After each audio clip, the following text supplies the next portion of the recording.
దేవునికి మహిమ కలుగును గాక. మన ప్రభువును రక్షకుడైన యేసుక్రీస్తు నామంలో అందరికీ వందనములు.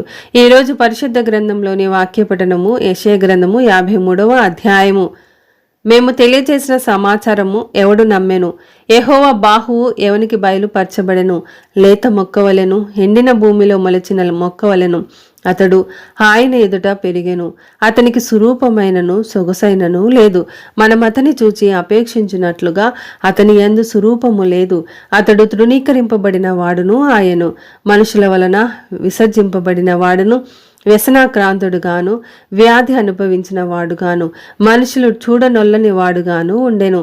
అతడు తృణీకరింపబడిన వాడు కనుక మనము అతనిని ఎన్నిక చేయకపోతిమి. నిశ్చయముగా అతడు మన రోగములను భరించెను, మన వ్యసనములను వహించెను. ఆయనను మొత్తబడిన వానిగాను, దేవుని వలన బాధింపబడిన వానిగాను, శ్రమనొందిన వానిగాను మనం అతనిని ఎంచితిమి. మన అతిక్రమ క్రియలను బట్టి అతడు గాయపరచబడెను, మన దోషములను బట్టి నలుగగొట్టబడెను. మన సమాధానార్థమైన శిక్ష అతని మీద పడెను. అతడు పొందిన దెబ్బల చేత మనకు స్వస్థత కలుగుచున్నది. మనమందరము గొర్రెల వలె త్రోవ తప్పిపోతుమి. మనలో ప్రతి వాడును తనకిష్టమైన త్రోవకు తొలిగెను. యెహోవా మన అందరి దోషమును అతని మీద మోపెను. అతడు దౌర్జన్యము నొందెను, బాధింపబడినను అతడు నోరు తెరవలేదు. వదకు తేబడు గొర్రె పిల్లయు, బొచ్చు కత్తిరించు అని ఎదుట గొర్రెయు మౌనంగా ఉండునట్లు అతడు నోరు తెరవలేదు.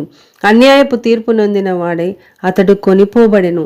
అతడు నా జనుల అతిక్రమమును బట్టి మొత్తబడెను గదా.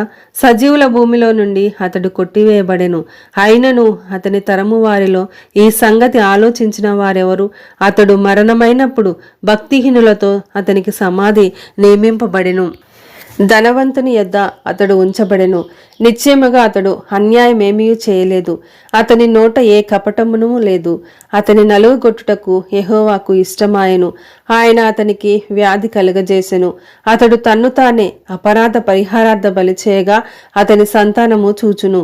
అతడు దీర్ఘాయుష్మంతుడగును. యెహోవా ఉద్దేశము అతని వలన సఫలమగును. అతడు తనకు కలిగిన వేదనను చూచి తృప్తి నొందును. నీతిమంతుడైన నా సేవకుడు జనుల దోషములను భరించి తనకున్న అనుభవ జ్ఞానము చేత అనేకులను నిర్దోషులుగా చేయును. కావున గొప్పవారితో నేనతనికి పాలు పంచిపెట్టెదను. ఘనులతో కలిసి అతడు కొల్ల సొమ్ము విభాగించుకొనును. ఏలయనగా మరణము నొందునట్లు అతడు తన ప్రాణమును ధారపోసెను. అతిక్రమము చేయు వారిలో ఎంచబడిన వాడాయను. అనేకుల పాపమును భరించుచు తిరుగుబాటు చేసిన వారిని గూర్చి విజ్ఞాపనము చేసెను. ఆమెన్.